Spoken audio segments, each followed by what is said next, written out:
అనకాపల్లిలో వైఎస్ఆర్సీపీ అన్నదాత పోరు కార్యక్రమానికి కదలి వచ్చిన రైతులను పోలీసులు విధించిన ఆంక్షలు అడ్డుకోలేకపోయాయి. భారీ స్థాయిలో రైతులు వైఎస్ఆర్సీపీ శ్రేణులు తరలివచ్చారు. వైఎస్ఆర్సీపీ కార్యాలయం నుంచి ఆర్డీఓ కార్యాలయం వరకు భారీగా ర్యాలీ చేపట్టారు. ఇదే అంశానికి సంబంధించి మరింత సమాచారం మా ప్రతినిధి నాయుడు అందిస్తారు.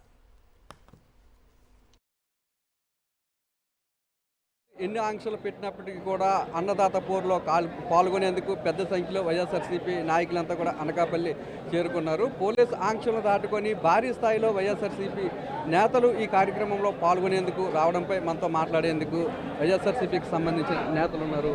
మేడం చెప్పండి. మరి ఈరోజు భారీ ఎత్తున ఈరోజు రైతులకి సంఘీభావం తెలుపుతూ రాష్ట్రంలో నెలకొన్నటువంటి అనేక సంక్షోభ పరిస్థితులు రైతులను ఎదుర్కొంటూ ఉన్నారు. మా అందరి నాయకుడు మాజీ ముఖ్యమంత్రి వర్యులు వైఎస్ జగన్మోహన్ రెడ్డి గారి పిలుపు మేరకు ఇవాళ రైతులందరికీ పక్షాన నిలబడడం కోసం పోరాటం చేయమని మాకు ఇచ్చిన ఆదేశాల మేరకు అనకాపల్లి నియోజకవర్గంలో గౌరవనీయులు మాజీ ఉప ముఖ్యమంత్రి వర్యులు బూడి ముత్యాల నాయుడు గారు, జిల్లా పార్టీ అధ్యక్షులు గుడివాడ అమర్నాథ్ గారు, నాయకులందరూ కూడా ఈరోజు పార్టీ కార్యాలయానికి వచ్చి పెద్ద ఎత్తున ర్యాలీని ఇక్కడి నుంచి ప్రారంభం చేయాలని ఇచ్చిన పిలుపు మేరకు ఇవాళ అనేక మంది ఈరోజు మరి మీ అందరికీ తెలుసు పొద్దున 4 నుండి 6 మధ్యలో నాయకులందరినీ కూడా హౌస్ అరెస్టులు చేసినా కూడా మరి ఈరోజు ఇంతమంది ఇక్కడికి తరలి వచ్చారంటే అది మరి జగనన్న యొక్క నాయకత్వం పట్ల ఉన్న నిబద్ధత. ఒక్క పిలుపు ఇస్తే ఇవాళ ప్రజల కోసం, ప్రజల యొక్క బాధలు తీర్చడానికి, రైతన్న యొక్క ఇబ్బందులు ఎదుర్కోవడానికి వాళ్ళు ఎప్పుడు కూడా రైతన్న వెంట అలనాడు వైఎస్ రాజశేఖర రెడ్డి గారు రైతు బాంధవుడిగా పేరు తెచ్చుకొని రైతుల పక్షాన ఎలా నిలిచారు, ఇవాళ ఆయన కుమారుడు మరి ఈరోజు జగన్మోహన్ రెడ్డి గారు రైతుల కోసం నిలిచారు. మరి గతంలో 5 సంవత్సరాల్లో ఎవరైనా కరోనా కష్టకాలంలో కూడా ఏ రోజు యూరియా కొరత వినలేదు, ఎరువుల కొరత వినలేదు, విత్తనాల కొరత వినలేదు, రైతు సంక్షేమం కొరత వినలేదు. ఈరోజు మరి ప్రభుత్వం వచ్చిన 1 సంవత్సర కాలంలోనే పంటలు వేసుకునే కాలము అందరూ కూడా వరి నాట్లు వేసుకుని యూరియా కోసం పడిగాపులు పడడం మనం అందరూ కూడా సోషల్ మీడియాలో చూసాము.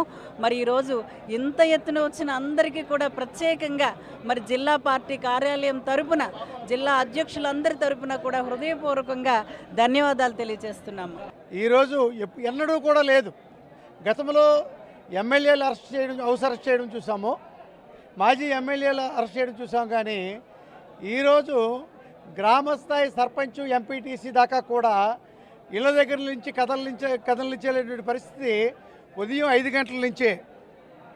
దానికి నిదర్శనము ఇదిగో, ఒక జడ్పీటీసీని సర్పంచుల్ని ఉదయం 5 గంటలకే పోలీసులు వచ్చి ఇంటి దగ్గర నిర్బంధించి గ్రామాల్లో కూడా అక్కడ ఉన్నటువంటి రైతులందరితో కూడా మాట్లాడి మీరు ఎట్టి పరిస్థితుల్లో కానీ గ్రామం కానీ కదిలితే ఈరోజే కాదు భవిష్యత్తులో కూడా మన నుంచి ఇబ్బందులు తప్పు అని చెప్పి పోలీసుల చేత బెదిరింపులు చేసినటువంటి పరిస్థితులు కూడా ఇవాళ చూసాం. అంతేకాకుండా నిన్న జిల్లా పార్టీ నుంచి ఈ కార్యక్రమానికి పర్మిషన్ ఇప్పించాలని చెప్పి జిల్లా డిఎస్పీ గారికి, ఎస్పీ గారికి కూడా రిప్రజెంటేషన్ చేస్తే కేవలం ఇదే నిదర్శనం, కేవలం 15 మంది మాత్రమే పర్మిషన్ ఇచ్చారు. 15 మందికి ఈరోజు చేపట్టేటువంటి ఆందోళన రాష్ట్ర వ్యాప్తంగా రైతులు పడుతున్నటువంటి ఇబ్బందులు ఒక యూరియానే కాదు, ఇన్పుట్ సబ్సిడీ దగ్గర నుంచి, క్రాప్ ఇన్సూరెన్స్ దగ్గర నుంచి అనేక రకాలుగా రైతులు పడుతున్నటువంటి ఇబ్బందుల్ని ఈరోజు వైఎస్ఆర్సీపీ పార్టీ ఇచ్చినటువంటి పిలుపు మేరకు, జగన్మోహన్ రెడ్డి గారు ఇచ్చినటువంటి ఆదేశాల మేరకు ఈరోజు రాష్ట్ర వ్యాప్తంగా కూడా ప్రతి రైతు కూడా రోడ్డెక్కి ఈ కార్యక్రమం జయప్రదం అవుతుందనేటువంటి ఉద్దేశంతోనే రైతు తాలూకు గోడు వినిపించేటువంటి పరిస్థితులు ఈవేళ వేలాది మంది, వందలాది మంది కాదు, వేలాది మంది రైతులు రోడ్డెక్కే పరిస్థితి ఉంది. కాబట్టి ఈరోజు ప్రభుత్వం భయపడి గ్రామాలంట పంపించి ఏ ఒక్క రైతు కూడా గ్రామాల నుంచి బయలుదేరేటువంటి పరిస్థితి లేకుండా ఈ కార్యక్రమం ఈరోజు ఎందుకు భయపడ్డారు? అసలు ఏడాదిన్నర పాలనలోనే యూరియా కోసం రైతులంతా కూడా రోడ్డెక్కే పరిస్థితి నెలకొందని, కూటమి ప్రభుత్వము రైతుల సమస్యలను పరిష్కరించే వరకు కూడా తమ పోరాటం కొనసాగుతూనే ఉందని, పోలీసులు ఎన్ని నిర్బంధాలు విధించినప్పటికీ కూడా ఈరోజు జరిగే అన్నదాత పోరును విజయవంతం చేసి తీరుతామని చెప్పి వైఎస్ఆర్సీపీ నేతలు చెప్తున్నారు. రైతుల పక్షాన నిలబడితే అడ్డుకోవటం ఏంటని మాజీ మంత్రి విడుదల రజనీ కూటమి సర్కారును ప్రశ్నించారు. పల్నాడు జిల్లా చిలకలూరిపేటలో యూరియా కష్టాలపై ఆర్డీఓకు వినతి పత్రం ఇచ్చేందుకు బయలుదేరిన విడుదల రజనీని పోలీసులు అడ్డుకోవడంతో ఆమె ఆగ్రహం వ్యక్తం చేశారు. రైతుల కష్టాలను తెలియచెప్పేందుకు వెళ్తున్న మీ శాంతి భద్రతలకు విఘాతం కలిగించడానికి కాదని అన్నారు రజనీ. 168 ప్రకారం ఇస్తున్నారు కదా, నాకు ఇక్కడ ఏం హౌస్ అరెస్ట్ ఎక్కడ కనపడతలేదు రాసి. జన సమీకరణ అనేది ఎక్కడ లేదు, మాతో ఉన్నోళ్ళు ఉన్నారు. మేము ప్రభుత్వాన్ని మేల్కొని రైతులకు మేలు చేయమని మేము అడగడానికి, రిక్వెస్ట్ చేయడానికి, రిప్రజెంటేషన్ ఇవ్వడానికి వెళ్తా ఉన్నాం. ఇదే వినతి పత్రం అంతే. మాకు దీనివల్ల మాకు ఇంకోటి కాదు, మాకు రైతుల పక్షాన వైఎస్ఆర్ కాంగ్రెస్ పార్టీ గొంతు విప్పి ప్రశ్నిస్తుంది ఈ ప్రభుత్వాన్ని, న్యాయం చేయమని కోరుతా ఉంది.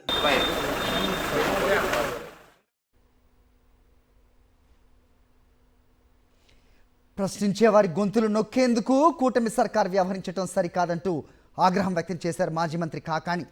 వైఎస్ఆర్సీపీ హయాంలో యూరియా కోసం, ఎరువుల కోసం రైతులు రోడ్డెక్కలేదని, ఇప్పుడు ఎందుకు ఆ పరిస్థితి వచ్చిందని నిలదీశారు.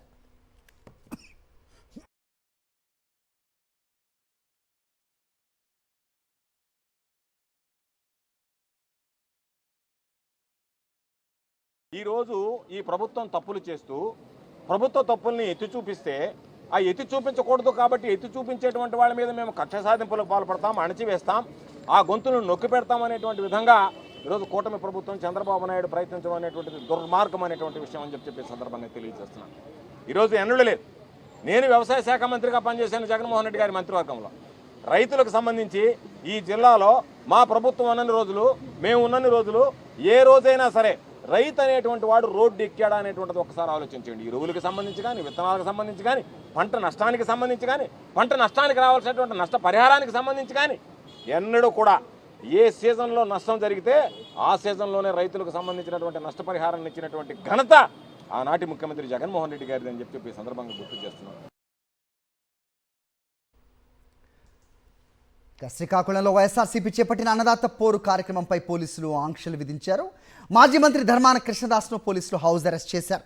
ర్యాలీలు చేపట్టొద్దని జిల్లా వ్యాప్తంగా వైఎస్ఆర్ కాంగ్రెస్ పార్టీ నేతలను పోలీసులు హౌస్ అరెస్ట్ చేశారు. ర్యాలీ చేపడితే కఠిన చర్యలు తీసుకుంటామని హెచ్చరికలు జారీ చేశారు.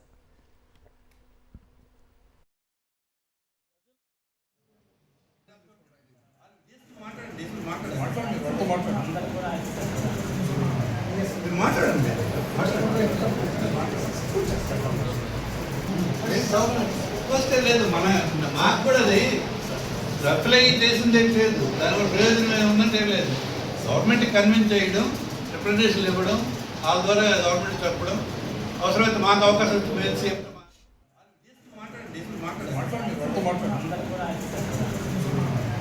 మాట్లాడండి.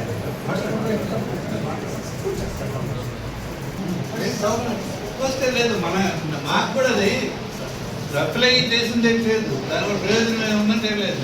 గవర్నమెంట్కి కన్విన్స్ చేయడం, రిప్రజెంటేషన్లు ఇవ్వడం, వాళ్ళ ద్వారా గవర్నమెంట్ చెప్పడం, అవసరమైతే మాకు అవకాశం